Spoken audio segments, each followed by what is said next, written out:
Yeah, but I'm still gonna talk about it.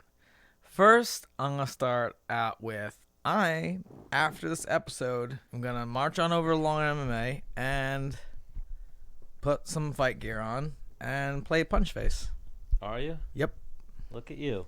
Yeah. It's been a minute. I haven't moved around. I think I maybe moved around with like one guy in a locker room before his fight since I retired. Who was the one lucky guy? I don't know. I'm just saying. I'm just trying to think. You don't even remember? No. All right, I hear you on that. That could even be a lie.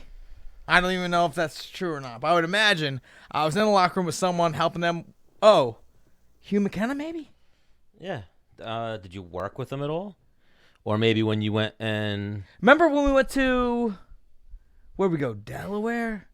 For that one fight? And I had to roll out? Was that post-retirement? Was it? I don't know.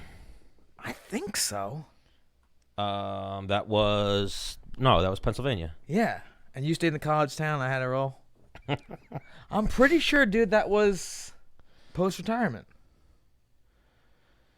I'm not sure. But... Who knows? Like I said, may or may not have. May or may not have moved around with someone. Yeah. But you're going to do it tonight at the prestigious Long Island MMA. And I tell you what, man, I'm in like a really good mood about it. Okay. Usually when I'd go spar and shit, I'm like, oh, fuck. This, I got to get in there and give it my all. Because, like, let's play devil's advocate. Let's say things don't go my way. I could be like, all right, don't feel like doing this anymore. Let's say what? Things don't go your way in sparring? Yeah. In like an hour? Yeah. Okay. Let's say I'm getting my fucking shit pushed in. Which is very, very hypothetical. Hypothetical. I mean, there could be a guy there too. No? I mean, for the most part, it's going to be amateurs, right? Yeah. Who do you think? No pros. Wade won't be there. Will Ryan be moving around? Maybe Ryan will. Well, the thing is if you outweigh me by a ton, I'm like, again, I don't have to go with who I don't want to go with. And then you can justify it a little differently, like, oh, he's fucking big. Right. Yeah. Which, when I was fighting, I'd be like, nah, I got to fucking beat this guy because he's not even in the UFC. And this guy, you know what I mean? Mm-hmm. I got to go in there with something that I don't feel like my opponent can do. So it's been... Yeah, so obviously, yeah, when you did the grappling match, you didn't do any sparring. Nope. You just did... I haven't even hit a bag. Well, hang on. I've hit a bag like once as I was walking by it. Like maybe a handful of times. But I haven't even done bag work. For over a year. Do you miss it at all? I guess we're going to see. But even that, like... And I'm like, do I put on headgear? Like, what do I... Is your reason for sparring because you miss it? Or are you just sparring for the fun of it? Some days... I used to enjoy sparring. Well, no, I think, like, some days I'm going about my day, I'm like, man, I don't know, this sucks or whatever, or I just don't feel, maybe important sometimes, or I just feel like sparring and fighting is if you're good at it, it is a fucking morale booster. It's like a drug or like alcohol that you can't buy. You have to go do it, kind of. It's like a runner's high. Okay, I can see that. If you're kicking asses, or even if it's like back and forth, close, or even if you're asking you fucking land one dope shot, you're like, oh yeah. Yeah, as long as you're not just covering up, getting fucking lumped up, or every time you step in and swing, you get clapped. Yeah. Then it's not fun. Yeah, when you're just swinging and not getting hit anything and fucking getting hit, that sucks. Or when you take that swing and then you get clapped, like, all right, I'm not gonna throw that again. Hang on, moving around with Usman a few times, like just move around light. He does that to me because I'm going kind of slow. I have to like fucking jolt at him full speed to hit him. What, he claps you? Well, no, if we're just like he'll hit me like 6 times, and I'll have to eat them before I could like maybe get a jab on him because he's so damn long. And this is when we're just moving around nice and light. You know what I'm saying? There's such a weird gray area when they're like, hey, 50%? All right, yeah, cool. Like, it's not like, all right, here's your 50% button, here's mine. Yeah. You can only move. I've been around a few people, I know you have, where you're like, oh, this is your 50%? Oh, my God. If this is your 50%, why aren't you a world champion? Please tell me that, because Yeah, 100%. And then you get people that like that's just their thing even too. They'll say go light, then they're going really fucking hard. Yeah. And then you're almost like, all right, next time he comes in, I'm fucking hitting him. Yeah. I'm hitting him. Yeah. But I'm like, I don't play that game. Like, we're going whatever percentage I think you're going. Yeah. So sometimes they're like 50% and the guy's going like fucking 30. Like, really, dude? We're not even, you're going slower than drilling. Something that I always did when I would train is I saw Carlos Condit say it when he was training with the troops. He was like, they were like, how hard are we going? And Carlos Condit was like, we're going as hard as you want to go. So you set the pace, and he pretty much put it out there. Like, if you start swinging to take my head off, I'm knocking you the fuck out. Right. And the guy started swinging to take his head off, and Carlos Condit knocked the guy the fuck out. I mean, yeah, that's how I go with sparring, because I've been a few spots where like, all right, go nice and light, all right. And this guy's like, wham. I'm like, all right, I'm going back. And the coach said, hey, yo, guys. We're not going full spar. Like, what are you doing? I'm like, well, fucking talk to this guy. I'm not bitch. He ain't fucking punking me, dude. I remember one day at the pro class when we did some sparring, and it was no Depot, no LaFleur. You might have been there, but you never, back then you were like in and out. You didn't take that like coach role. You know what I mean? You were there like what are you talking about? a little bit, but it was like one of those days then even you weren't there. It was Hugh McKenna and Josh Marsh started pretty much fist fighting, but like I was definitely there. Were you there? Yeah, because I've done it even with Gregor. Like, we'll be sparring and whatever, and like we'll just be moving around, shadow boxing, and Gregor's like hitting me, and I'm like, bro, this is gonna turn real. And like before, it was like, hey, it's about like my jiu-jitsu coach was like, hey, Gregor, like he's got a fight coming up, like nice and easy. You have fucking 4-ounce gloves on. I'm trying to remember if you were there, but I remember having the conversation with Eric Ott and being like, should we step in on this? And we were like, yo, guys, relax a little bit. And they relaxed for like 10 seconds and then started hitting each other again. 4-ounce gloves. Yeah, Hugh McKenna is one of those, he doesn't really, he either like is like drilling like this. Yeah. Or he's fucking trying to knock you out.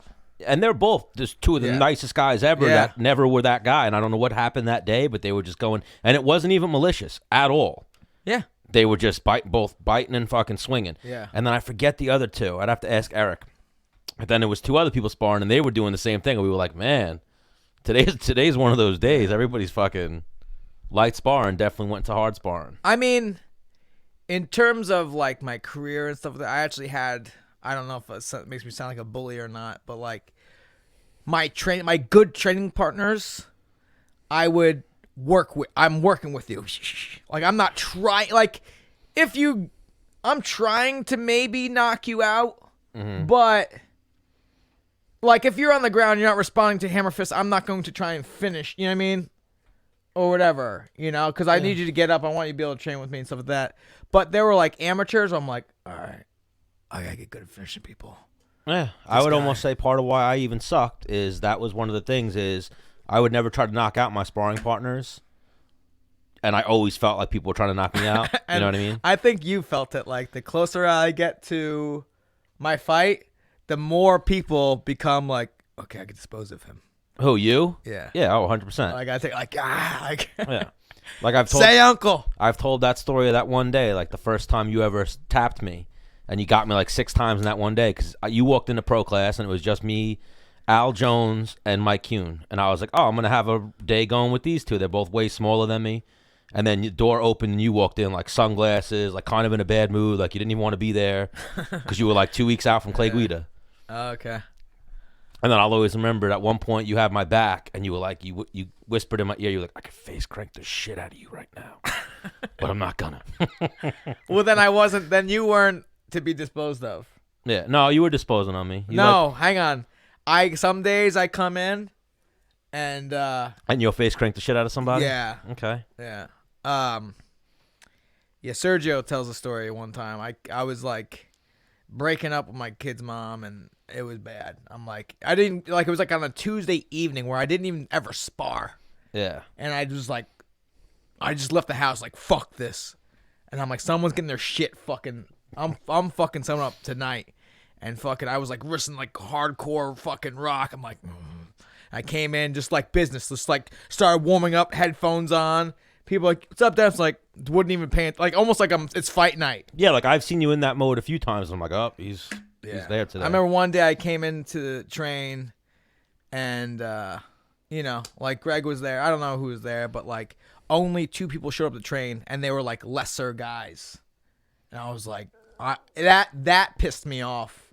That like my good train partners, that my good train partners weren't here. So I was like, all right, here's what we're doing. Both of you guys are rotating in on me. And like one guy left with like a black eye, the other guy a bloody nose. And even that day that I was talking about with Mike Kuhn and Al Jones, I remember them being like, oh, because that happened before with the Flair, where it was a pro class, and it wound up being a few, and the Flair was like, you're all going to rotate in on me. He was getting ready for a fight. So I thought, oh, we're going to all rotate on Dennis, and you looked at Greg and were like, I want Stanley for the whole time. And I was like, oh, really?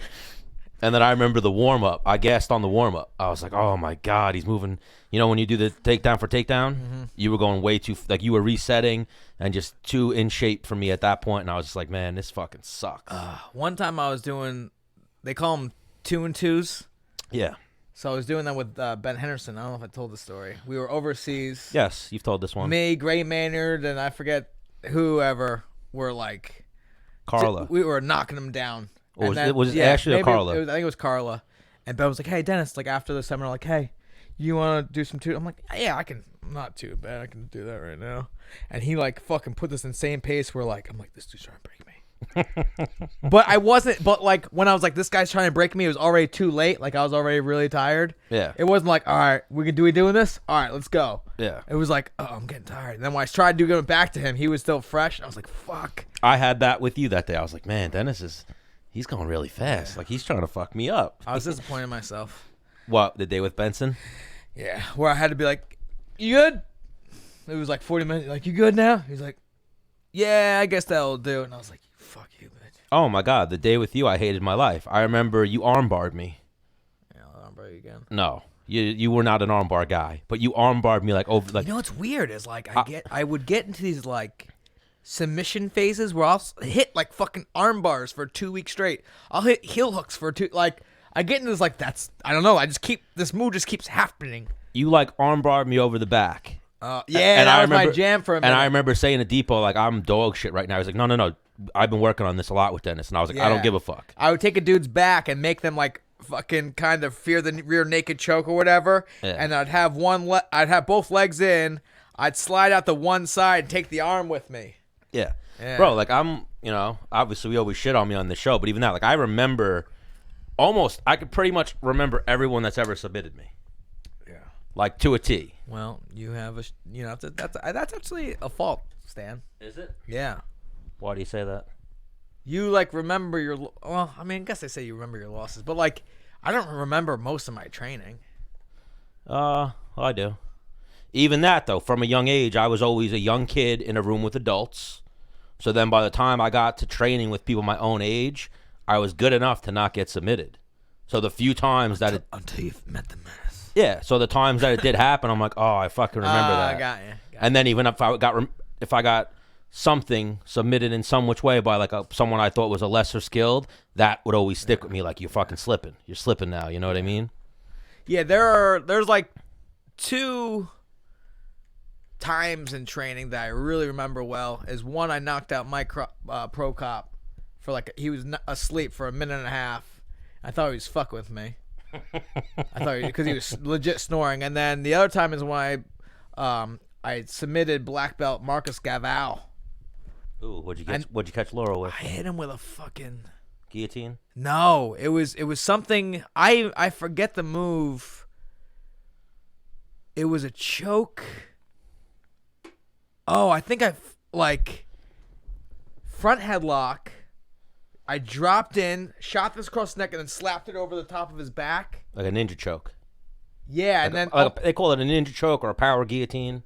Was it or was it like a Bravo or? Yes, I hit him with a Bravo. Yeah.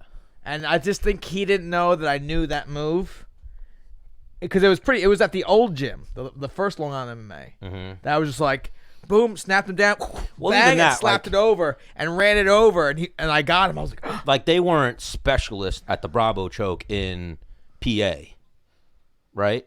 What are you talking about? I'm saying like they weren't, when you got to Long Island MMA, you met Depot, who's like a specialist. I knew no jiu-jitsu. Yeah, so I'm saying when you first learned I didn't even really know how to do an armbar. I mean, I knew like pull the arm across his chest, kick the hip, and just swing the legs over the head.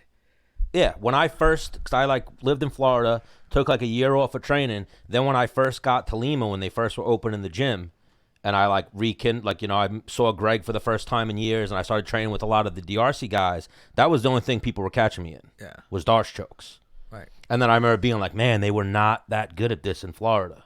Yeah. Like when you probably came here from PA, you were probably like, what the fuck? Did you ever even see that really? At that point, a Bravo choke? I didn't do jiu-jitsu. Nobody could. I would just wrestle fuck people, and that was it. And just Hulk out of shit? Dude, I would tap people out by taking their back and just arching my back. Like just separating their spine almost. Yeah. All right, I like that. I would just make shit. I would just hit people with like illegal wrestling moves. Which are jiu-jitsu moves. Some of them, yeah. Yeah, well, a guillotine's... Like a half Nelson when you fucking grab your own chest and you pull up. Yeah. Even that's what... You ever see the thing Eddie Bravo does? Twisters. The twister, yeah. It's called guillotine in wrestling. Yeah. But it's like it's a pinning combination in wrestling. But if you hold it tight, you can... Yeah. When I wanted to show off at home matches, I used to do that for people. Guillotine people? Yeah. Okay. Like, hey, watch this. I'd like make the kid like, I'm fucked up. No. Like, where like their back isn't really black, but they're like, pin me, just like, just stop, it hurts. Yeah. But the referee doesn't stop that? No, because he's on his back. Okay. Yeah. All right, so you're excited about going to spar tonight. Hopefully you yeah, I'm doing pretty good. lump some dudes up.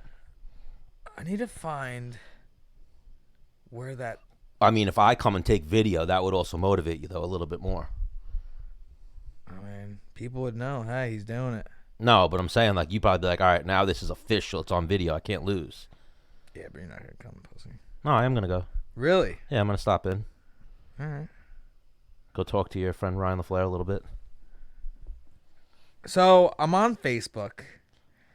I'm scrolling. Ooh, we going here now? Yeah. And I come across this post that a kid I went to high school with put up. I'm just trying to... Oh. He says, what the fuck? This is crazy and so unexpected. 3 years of building is paying off. I'm just happy to bring a tech solution that solves a problem to better my community. Eat OKRA. Eat Okura or Okara? Okura. I can't do the tongue roll. Can you? Find black-owned restaurants. So it says New York couple develops app to help discover black-owned restaurants. And I kind of want to... I wrote down... I don't get it. But I wanted to write, what the fuck does it matter what color someone is for how the food tastes? Now, I'm not being stereotypical. I'm calling a spade a spade. I do know, like, if you just so happen to be black in color, you might be pretty good at, some, like, Cajun or, like... Right? Or like a nice fried chicken, right? Ooh.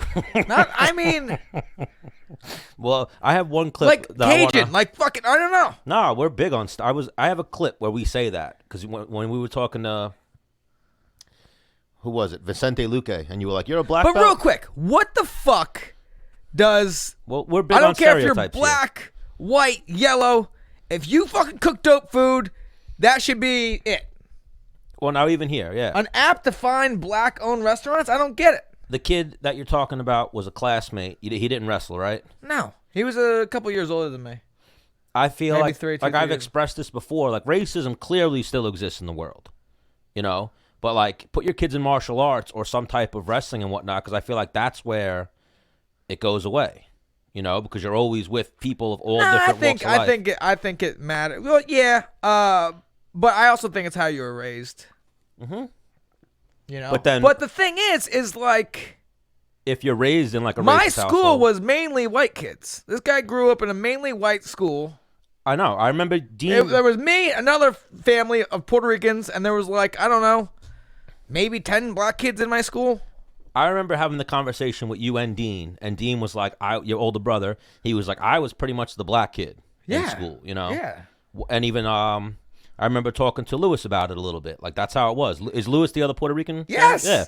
And it's funny because, like, nowadays, like, I was at work today and someone was like, get up in the truck, boy. And he was like, he was kidding. I knew he was kidding. It wasn't a big deal. I didn't, whatever. And, like, he was like, hey, man, I was just kidding. I'm like, I know. I'm not, like, what do you mean? Like, people don't understand to offend me. I don't even. It's tough. I was born and raised in a mostly white town in upstate New York.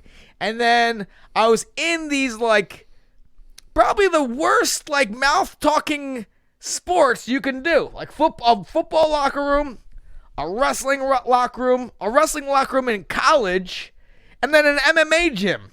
Yeah. I would imagine those athletes talk about just the fucking nasty shit, and also they're the type of athletes that, like, I will fuck you up. So you'll say the craziest things to your, and the thing is, we're friends. Yeah. Like, if I don't fucking make fun of you, you're not my friend. Yes, Dennis. Sorry. We're aware of that. You're on thin ice. No. But, so there's levels to, right? If I don't make fun of you, you're not a good friend. If I don't talk to you, or no, if I talk to you, whatever, like we're acquaintances, and then if I don't talk to you, I probably don't like you. Yeah. Or don't want to be your friend, or. But I talk to mostly, like, if you, like, are hi. Hey, what's up, man? But yeah, even like that post, that's almost like race baiting or just something with that. Is it? Well, yeah, because I know, like, is he saying he doesn't eat at white restaurants? I He don't only know. wants to eat at black restaurants? Well, I mean, growing up in Saugerties, that's all he ate was white restaurants. I mean, you see me. If you're, I think he lives in like New York City now. If you're a black chef, white chef, Puerto Rican chef, I'm eating your food. Yeah, I don't give one. Yeah, I don't give a fuck. One fuck. And even that, like, exactly what you're saying. Yeah, like, that's also, so the way you said, if you're black. But no, hang on, real quick. Let me just. I had a thought off of what you said. You're like racism, like. People will be like, "You're racist against me," and then they'll turn this way and then make something that, like, segregates them. Yeah. What? Yeah, and then Like, hey, you're being mean to me, so I'm only gonna hang out with people exactly like me. Yeah. 'Cause you're mean. That's like the world we live in, though. And even that, like, so, you know, that term that is thrown around a lot today in the world, triggered. Yeah. Something triggered that kid to where his idea was to make an app to only find. But he's older than me. I feel like. Now, is it because of maybe the athletics I did and the sports I did that, like, I think a certain way? Yeah, that's what I was saying before. I don't know if I said it on the show or before the air. That is what. Oh, you asked, did you wrestle or? Yeah, but no, I said that. I'm like, and I said when I was a little kid and I would go to the PALs, I was with all black kids. Yeah. If I lost, it didn't matter what color you were. I'm like, fuck that guy. Yeah. Fuck that yellow guy. Fuck that purple guy. Fuck him. I don't like that guy. Yeah, like I would go and it'd be like, whatever, tension. I didn't know these kids, and then we'd beat the shit out of each other, and it'd be like, yo, what's your name? And then you start talking to the person. It's the same with jiu-jitsu and wrestling. Like, even Liam is a perfect example. Liam is very diverse. No, but me and you're different. I'm a sore loser. I'm a sore loser, If you too. beat me, there was no, like... Oh, I'm a horrible sore loser. It's like, if it was close, I'm like, yeah, you would give me friends. What are you assuming? These black kids at the PALs just to beat me up? Yeah. No, I used to hold my own. But even like we were going to have a Sheik on the show. That would have been a very diverse couch, me, you, and a Sheik. He's got the flu, unfortunately. Yeah. But even like... a Sheik, a gym. So... A Sheik, a gym. A gym. The booty freak. So, this young professional now, he's got, what, 3? Oh, a Sheik? A Sheik was 3-0. Yeah. 3-0 professional. Does he have 3 first-round No, he got a third. His last fight was a third round knockout. But he's knocking people out at 135. I think his first fight was a decision, and then I think he has 2 knockouts. Like walk-off knockouts. Yeah, and even the last kid. Which is not. I never walked off, knocked somebody out. The last kid that he fought was tough too. He knocked him out to the body. Yeah, he's got another CES fighter. Same thing that Blaine, our last guest, Blaine Shutt, is fighting in. We're from the last episode. So he's got 3-0 in CES, which is where John Gotti fights as well. Very legit promotion. His first opponent, he decision. Then he knocked the guy out in the first round. Then the last kid, Ashik, went into the fight 2-0, and the kid was 4-0. And like a highly touted kid from up there. And yeah, Ashik knocked him out in the third round. I think did he knock him out with a body shot or a head shot? Yeah, body shot. Yeah. He hit him like with a nice 2, and the guy backed up and started going like, and then he just walked him down and like, bang, boom, dude folded. So like again, talk about sparring. I would spar Ashik, and I would hit it like when you punch someone, you feel like your knuckles through the glove like hit their skull. And you're like, oh yeah, and like as you put it away, you expect them to be like disintegrated. He would still be there, like. I'm like, and with a 2-piece, I'm like, dude, yeah, I just melted you. How are you still standing there, you weirdo? I've watched his fights. He's fucking tough. Then I'm like, now I have to. Now I have to really go. I think the last time I went with him, I like caught like a flush, like head kick bad, where we had to kind of stop for a second. Like, you good? What, you hit him with a head kick? I think so. Okay. But that hang on, that was over a year ago, so that could be a lie. I don't know, Could be a lie? Yeah. I'm sure he remembers it. Yeah. Huh. Or maybe it was a kick in the dick. I don't know. It was either in the head or the dick. We had to stop. I just remember we had to take a break for a minute. We had to stop, yeah. So now your story was I hit him with a head kick. She's going to be like, you kicked me in the fucking dick, You bro. kicked me in the head of my dick.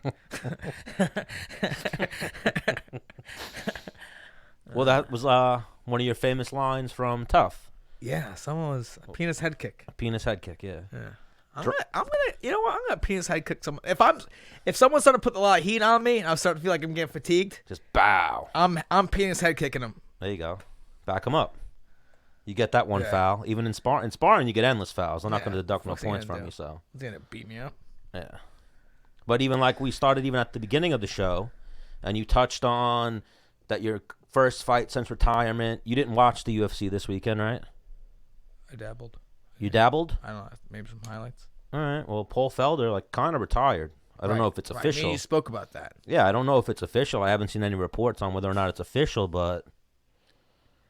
So I spoke about the first time I retired, but I didn't tell anybody. Mm-hmm.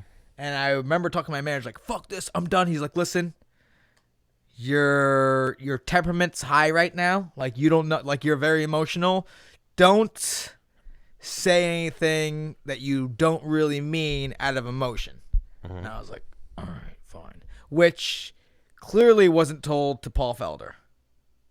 I mean, he was emotional. And he had the exactly. Mic yeah. Don't say things out of emotion if you don't really, you know what I mean? I know, but even there, I'm saying he was emotional, and they put the mic right in front of him after the fight because it was a main event. And I know that I think I've seen Joe Rogan even do it since then, but he said he wasn't going to interview people after they get knocked out, but Felder didn't get knocked out. So they went to war, and then I guess Felder started taking his gloves off, and that's why Dan Hardy was like, "Let me get a word with you." And then he was like, "I can't do this." He pretty much said, "Was like, I can't do this no more. You know, every time I do this, I have to leave my 4-year-old daughter at home." So everybody does. Yeah. It affects everyone differently, I guess. I mean, I'm sure that too. Like, even in your post-fight speech, you said like that you were showing your boys that Bermuda's boys don't give up. Yeah. So yeah, I'm sure kids weigh heavily on decisions in the moment and whatnot. But yeah. Yeah, because they're like little fucking. I like watching Paul Felder fight. I think he's always action. He always shows up. Yeah, always for shows sure. up. And then then even like another one of those fights where could have went either way. Stan, pull it together. Could have went either way, but I think I thought Paul Felder won. Huh. Yeah. Well, that's what can weigh heavily on a decision is like, man, I won that fight. And yeah, I think he got a little pissy, or could get a little pissy with the judging. Like, what are they judging? What are they watching? Give us more judges. Because the judges were definitely heavily influenced by the fans. And also... Because where was the fight? In Auckland, yeah. Like Australia, pretty much. Yeah. Yeah. In what's-his-name's backyard. Right, yeah, so... But even, so I had Felder winning the fight, and then with like a minute or 30 seconds left in the 5th round, around that Hooker was losing, Hooker got a takedown. And that, like, I guess, sealed the round for him somehow. So it's almost like you got beat up or outlanded with significant strikes for 4 minutes and 30 seconds, and then you got a takedown. You didn't land any significant ground and pound. You didn't almost finish the fight, but you won that round. Yeah. You know, it was one of those. And even I think if you go off damage of the whole fight, like, the best punch that Hooker landed was in the 1st round. And it, like, progressively, so he fucked up Paul Felder's eye in the 1st round, and then his eye obviously progressively swolled rounds 2, 3, and 4. So it could have been perceived like he's taking more damage, but he really wasn't. Right. You know what I mean? A good fight. Very good fight, though. A lot of calf kicks. Both of them are working the calf kick. Like I think we've seen, especially after the Iaquinta fight, that's something that Dan Hooker is, like, really into. Well, it's so effective. Yeah. I'm going to calf kick the shit out of motherfuckers tonight. Are you? Yeah, dude, that's that dude. You kidding me? Even with shin guards on, that shit sucks. Yeah. Well, you don't have protection there. What do you mean? I'm saying, even with like, you have shin guards on your shin, so it'll take some of the power and sting away from that. Some of the shin guards go. I mean, here. Like, what do you mean? They wrap a little bit. All right, I guess they do. It's like the side. It doesn't even matter. Yeah, it doesn't even matter. You can have the padding on, like, wham. Yeah. Fuck you. Well, like, I forget who I was. I think I was talking to my friend Space Monkey, and that's what we were talking about, the calf kicks in that fight. And then I said to him, I'm like, bro, they're stupid effective. Because he's been preaching calf kicks since, like, 1997. Yeah. He's like, bro, what do you mean? Kick him in the ankle. I'm like, what? You know, that he's been preaching those for years. And then I was saying how Jeremy Stevens, you had a fracture in your leg, right? Yeah, that's what I was like. These work awesome. Yeah, was from a calf kick. Yeah. So they're highly effective. And then even that fight, like, I remember... Obviously, I underestimated Dan Hooker, and I know how good Iaquinta is. I was like, yo, Iaquinta's going to fuck him up. And then Dan Hooker wound up catching Al with a few calf kicks, and that was like I remember at one point he kicked Al, and Al had to, like, oh, my goodness, this mic's fucking up. No, just tighten it up, dude. I'm trying to. It's not tight Well, you got your little paws. Well, I remember at one point he calf kicked Al, and I don't know if Al dropped or Al had to sit down because of it, like his leg shut off, you know? Yeah. Well, yeah, it does. You good, dude? Trying. This mic's being a little... All the way in the back. You're in the wrong spot. Right here. Tighten this. No, I got to tighten this. I'm telling you. I'm telling you. Okay. You're stupid. No, I'm not. Whose mic isn't falling? Yours, because it was tightened over here. I'm telling you, the way it's falling off of this, not this.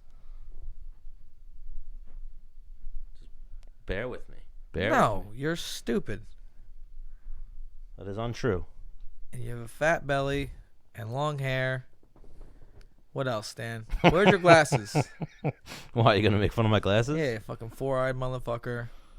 Do you still smoke weed? I'll dabble. You ever see... I don't know if you've ever seen stoner ass bitch. There's a movie called The Grand. It's a poker movie. Okay. And the guy is like, he says something. He's like, oh, you talking to me? He's like, no, I'm talking to the guy behind you, Mr. I might have astigmatism.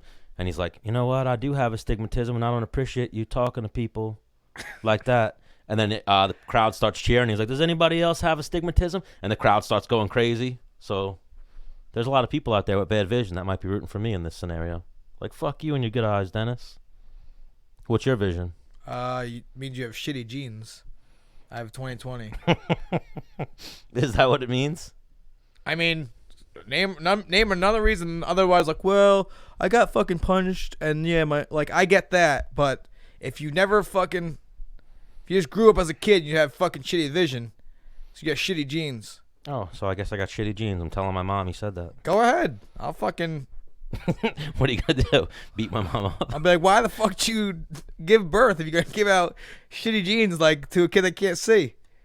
Yeah, fucking him over. I've had bad vision my whole life, pretty much. What do you think? Do you think it should be law, like whether you could, like, maybe like a written test or an athletic test or like just a test? Like, can you give birth? Are you allowed to reproduce? Imagine you had to get, dude. That's the solution.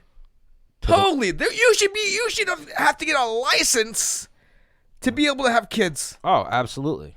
I think that's a real thing. But what's the protocol? What's the requirements? What are Dennis Bermudez's requirements? We'll just keep it in. We'll keep it in New York State. We won't even go national. In New York State. No, it's gotta be worldwide. It's gotta be worldwide. What are the worldwide requirements then, according to Dennis Bermudez, to whether or not you should have children? I don't know. Like a. What's the dumbest country, or dumbest state in our country? Would you say? Like. I don't know. I don't know. I mean, they say Florida's pretty stupid. Okay. You have to. Or Louisiana. You have to be able to obtain a GED from either one of those states. And that could be like, I don't, do that. Which, let's say you take it and you don't get it. Like, you can, if you give a shit, you can practice to be able to ace that test. So, that, okay, you should be able to run, I don't know, a sub 12-minute mile. Okay. Right? So you got to have a GED from Florida, at least. Right. Be able to run a sub 12-minute mile. And then, like, let's say you're in a wheelchair. What about your or you have, like... What about your vision?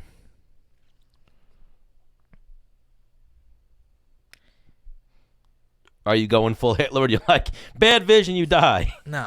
Because there are really smart people or, like, fucking badass athletes or both that probably can't see for shit.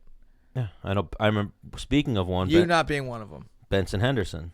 Me not being one of them. I used to be a fucking really good athlete. But Benson. Like, you, I don't think you'd be able to reproduce. Who, me? Yeah. I used to be able to run a sub 12. Okay. But can you now, Stan? It doesn't matter. Why can't I now? Because I fucked my shit up. Okay. It's not my fault. That's nothing to do with my genes, though. Oh.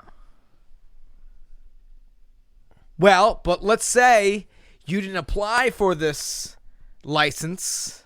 And then we could even go there. Would I apply for a license to reproduce? No. Okay. So, but let's say you didn't want to apply for a license to reproduce, right? Time goes on.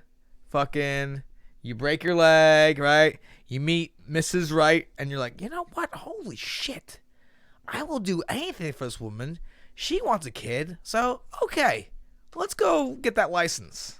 Matt, dude, that could be like a thing at the bar. Like, you meet a girl. She's like, you have your license to have kids? No, I don't. It's like, you are so fine that I'll go get a license right now. Wow. To have kids. No, good on that. Comment in the, in the comments if, the license to have kids is, you should also acquire, you can't have kids if you're on, what's the fucking, the government gives you free money? Welfare. Right? They seem like they have the most kids. Yeah. You shouldn't be able to do that. And now this is global, so we also have to... I mean, they do need something like that, apparently, in China, because China's, crazy overpopulated, and I forget the exact statistic. Well, no, I think they're only allowed to have, one kid per couple. Now. Then they put that on there because people were having more than one kid, and they were getting crazy overpopulated. Let's see, China... But, maybe, the physical test and the smart test, overrides... let's say... You get an exam and there's no fucking history of you having shitty cancer or whatever in your family. And you'd be like, all right, you can have your license. But let's say well, grandpa, Nippy had colon cancer, so I got to be able to run the sub 12. Grandpa Nippy. Yeah, to get my license. So the People's Republic of China has the one-child policy. and it was part of a birth planning program designed to control the size of its rapidly growing population. So, yeah, that's a real thing. Yeah. China's like a bunch of rabbits. Yeah. But obviously, and it's with this, the one-child policy, there's stipulations. So China's ahead of you. Or not really. They didn't have it for reproduction. They have it for reproducing more than one. Yeah, but this would not pass. Liberals would be like, fuck that. That means, so let's say someone gets knocked up. Like, what are you going to do with it? Like, well, you got to... And not even that. The way you're saying liberals, I'm sure some race would find a way to be like, you're racist against us. Like, we can't run 12-minute miles or, something. I don't know. All right, well, that's just how my brain works. Is it? Yeah. Well, you got a crazy brain there. Well, I think it's because I'm like really good at those. Like I'm actually pretty smart. I know I come off as a ding dong. But I talk to people of high power, they're like, you know what? You got it about you.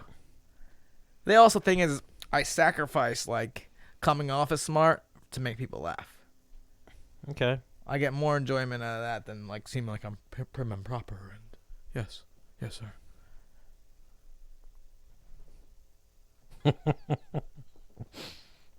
I could see that. Did you see Chael's event? I did. How? So the tag team action. It was pretty boring. Oh, the tag team action? Yep. It didn't turn out to be what they thought it would be because it was such a high level matchup that the guys didn't risk. Well, sometimes when they're both really good, we'll cancel. Right. Yeah. Got you. So pretty much it was Vinny Magalhaes, who's in the PFL, right? PFL and multiple time black belt world champion, the last guy to beat Gordon Ryan. Right. And then versus that guy Nicky Rod. Right. And it was pretty much just Vinny Magalhaes butt scooting as Nicky Rod kept trying to grab his foot and pull him to their corner. And nothing came of it. Then in overtime, I don't know what happened there, but instead of Craig Jones coming in, Nicky Rod stayed in. So I don't know what, Chael basically and Submission Underground, they had to pay Craig Jones just for his name and being there. He didn't even grapple. Wow. Yeah. Damn. And he probably wants a pretty big coin. I'd imagine. Absolutely. Putting together some of the matches that I've been trying to put together. Yes, absolutely. Grapplers want serious money. But the idea of it was very entertaining. I'm sure a lot of people tuned in. Right. And I think maybe, you almost have to dangle that carrot. So the carrot that they dangled was, and then what they do is after it goes to a draw, they do EBI rules. Right. So the winner got $25,000. And then they'll keep doing those EBI rules until they get a winner. Okay. So in that situation, nobody got submitted. They had to go off of ride time. Wow. Oh, right. Yeah. So Chael was on. He was talking about it's free to watch on Fight Pass if you have A subscription. So I went on the Fight Pass, and when I was fighting the UFC, I had subscriptions. I'm like, let's see what's going on. And everything was locked. And I was like, this is interesting. Because I used to fight for this company. Now I'm retired. My Fight Pass is locked up. So UFC, WTF, mate?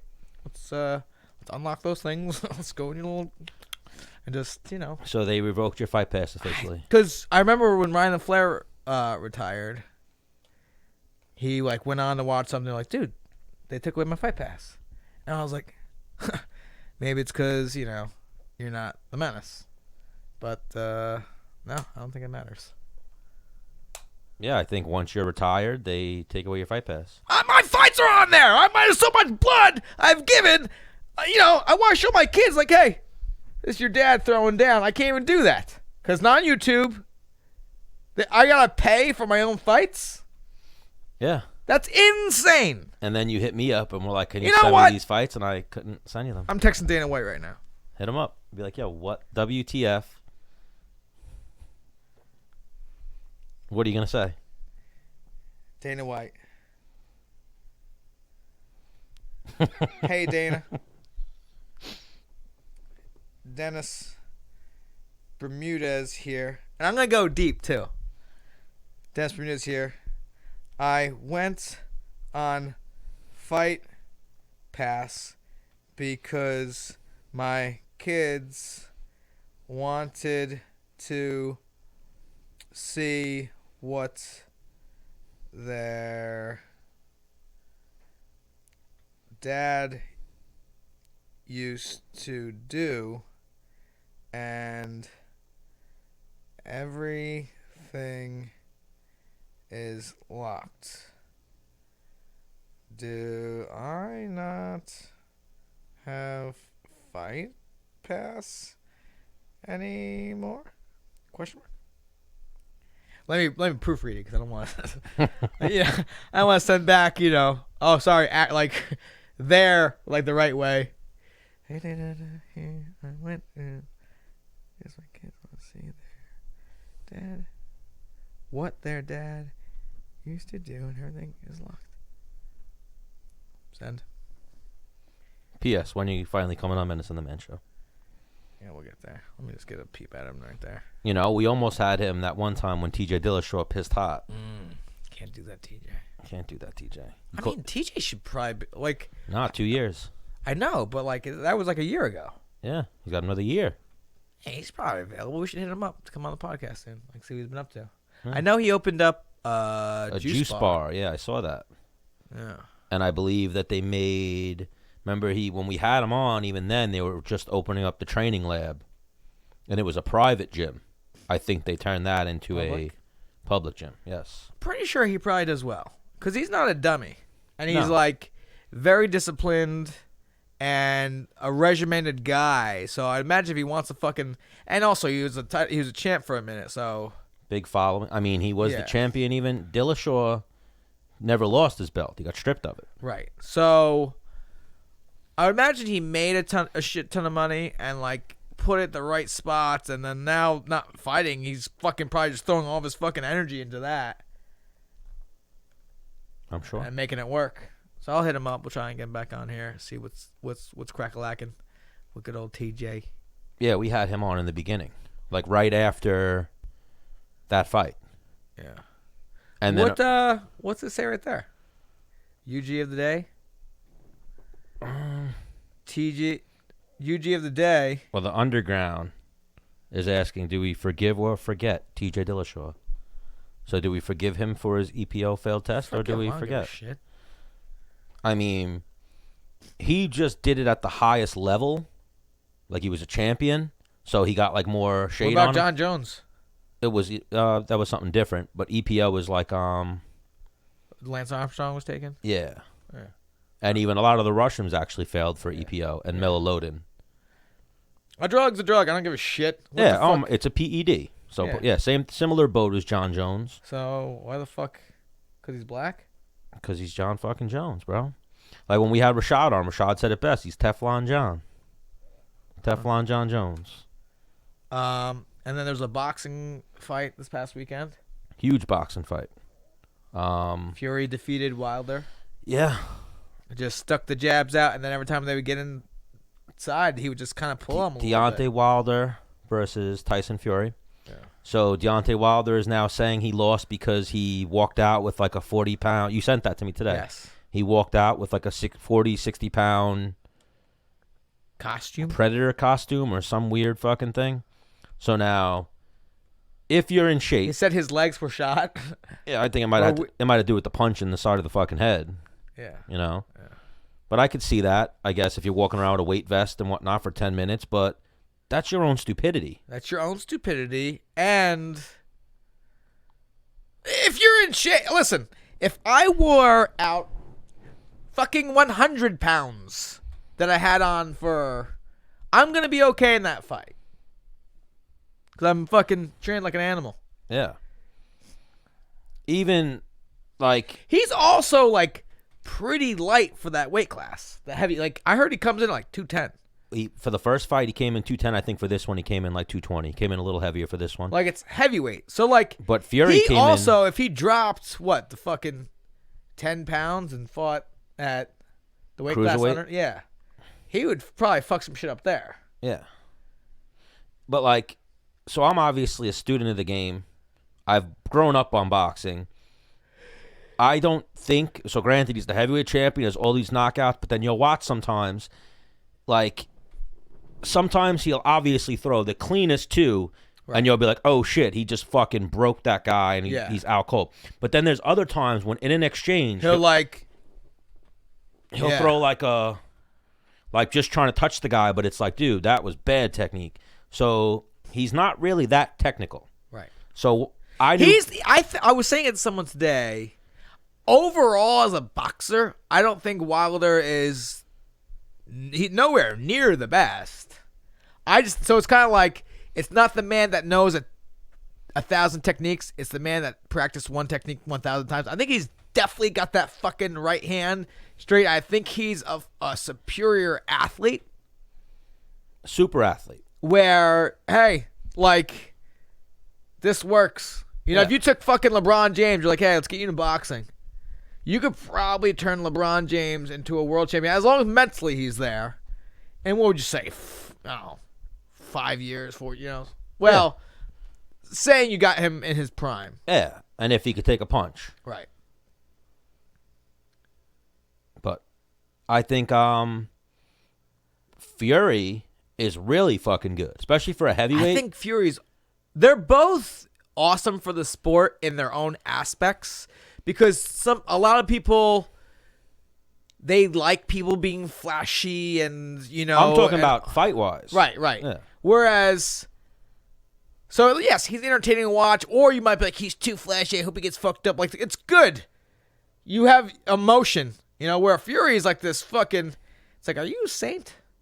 Like, yeah, you've been through some hard times, now you're just donating like half your purse to fucking millions of dollars to people that don't have houses. He donated his whole purse. It? The first fight. I don't know what he did for this fight. $9 million? Yeah. Crazy. I'm like, damn. And even I saw, like, afterward, obviously, all the memes and shit were going up. And even on the fight broadcast, they showed, you know how they show, like, both guys in the locker room before the fight?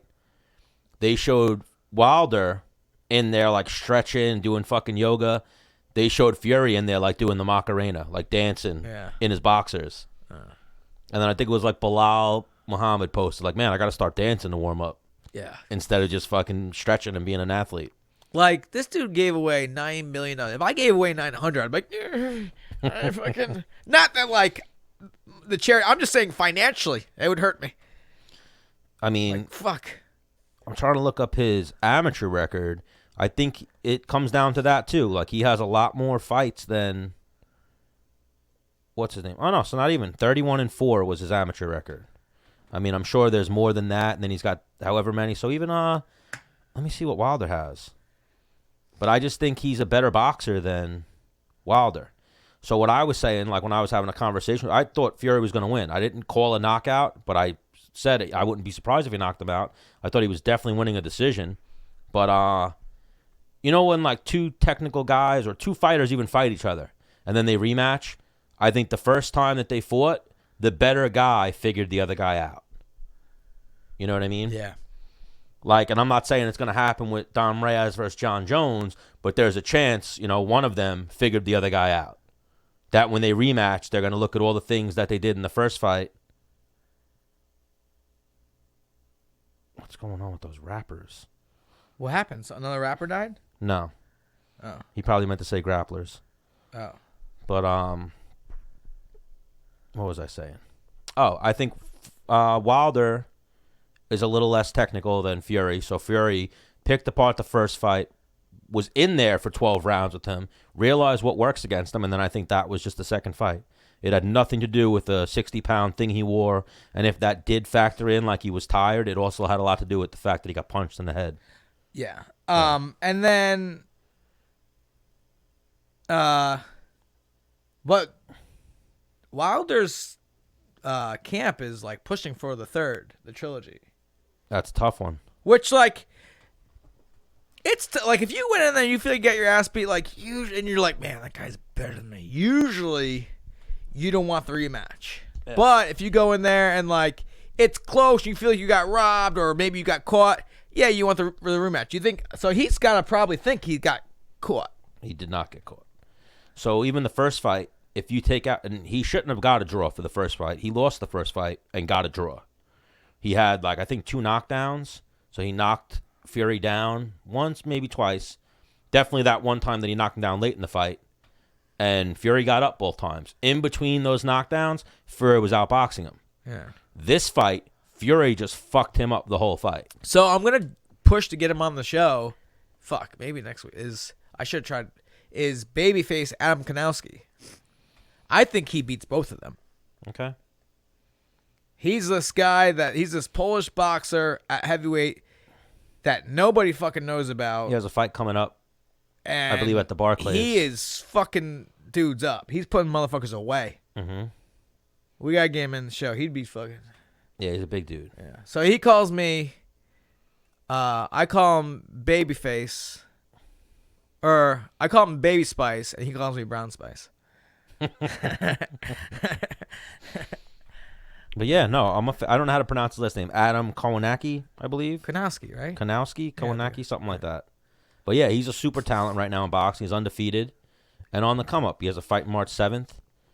And he's definitely in the mix of heavyweights right now. Yeah. So if he doesn't take that unfortunate L, he should work his way right into a title shot. But now they're saying, like you said, they might do a third. Because there's a lot of money in it, or they're going to try to make... Yeah, but then on the other side, there's that British boxer. That's what I was going to say. The biggest fight they can make is Joshua versus Fury. Because they're both from overseas. The UK. Yeah, and they've been dancing, talking shit to each other for years. Even that, something that was being posted constantly after the fight, was a video of a fat Tyson... You've seen that. Yeah. He used to be really fat, Tyson Fury. Like, after he beat Klitschko, he went on like a drug bender, a food bender... weighed 300-plus pounds. And then Deontay Wilder came onto the scene. He then did an interview and was like, oh, Tyson Fury's fucking done. And if he does come back, I'll whoop his ass. So people were posting all these old videos of Tyson Fury, all fat, running, and saying, like, you fucked up, mate. You know, I'm coming back because you said I can't do it. So now I'm coming back just for you. I'll see you in a couple years. Yeah, that's pretty dope. Yeah. And then people were reposting, like, old tweets and shit, where he said, like, the biggest fight that could happen is me and Deontay Wilder. And then people commenting, like, no, you're fucking washed up. He'll fuck you up. And then him writing, I guarantee you I knock him out. That's pretty badass. Yeah. I think he's great for the sport, Tyson Fury. He speaks out on, like, mental health and the mentality of a fighter, where most fighters, like, you've touched on it even a little bit, like, just how, like, what's actually going through your head and whatnot. Most fighters are just perceived as complete alpha males that... Well, you gotta kind of be. Yeah, but like that don't feel or experience anything. But Tyson Fury like just pulls that curtain and relates to people and says like, you know, nope, this is what I go through, alcoholism, drug problem, you know, all that shit. But wild. Yeah. Huge comeback, impressive win for him. And you didn't get to watch the fight, you just saw some highlights? I don't have money to pay for a pay-per-view, dude. I don't pay for pay-per-views. I don't illegally stream them, but I don't pay for them. You go places? Something like that. Or I just find a way to check them out. Right. But it was a good fight. But even that, like, is that why you sent that to me? I didn't respond to you when you sent it. That he was wearing the 60 pounds of garb. No, I just thought you'd fucking like it. That's all. Okay. But no, I thought it was for lack of a better way to put it, a bitch made excuse. It was 40 pounds, which makes it even worse. Yeah, I think that's like a put. You know, you always say I got excuses about shit. I have injuries and maybe sometimes excuses, whatever the fuck. What kind of excuse is that? That he wore a fucking heavy shirt and a heavy fucking mask and shit, and that's why he lost. I think his excuse is better than yours. Oh, really? Yes. Okay. So I wore a 40-pound weight vest versus I snapped my leg in half. A lot more at stake. I'm asking you to just work out a little bit. You're like, I can't. I worked out with you last week. You don't remember this? 1 week today. Actually, 1 week yesterday. Yeah. Once a week. That's what I do now. All right. You want to go work out this week? I don't know. Maybe tomorrow. All right, cool. Maybe the day after. All right, come over. We'll lift. Yeah. We'll get it in. All right, cool. But, Episode 66. yeah, let's wrap this up. Yeah, I got to go punch. I got to do punch face. We were going to have Caitlin Chukagian in studio yesterday. She was a little under the weather. Everyone must have the flu at Lima. Maybe that's what's going on. Ooh. You're about All to. right. I already got the flu. So. Hopefully they don't got the coronavirus. But, yeah, we're going to get her on next week. And I think Kyle Stern might be able to come as well. Today, we were going to have Volkanovski, but Volkanovski's flight got moved, so he's traveling. It's it's tomorrow in Australia. Right. So he has a flight this morning, and then he said next week he'll be available. So hopefully we can configure that. We were going to get Beck Rawlings on as well. She's in Australia. She said she's not available till later in the afternoon, which would be midnight. Yeah, very late for us. And then the other one was I hit up Hector Lombard, who said he would be possibly available tonight, but I guess he can't do. He doesn't fucking like you. Yeah, he definitely. I mean, if he remembers that instance, he doesn't like me yet. Right. But he knows you. You and him fought on the same card before. Have you ever had any interactions with him? Yep. What were they? High and by? No, he likes me. Huh. So we'll work on that, trying to get him on as well. And then another thing I wanted to do, I also talked to Pedro Munoz.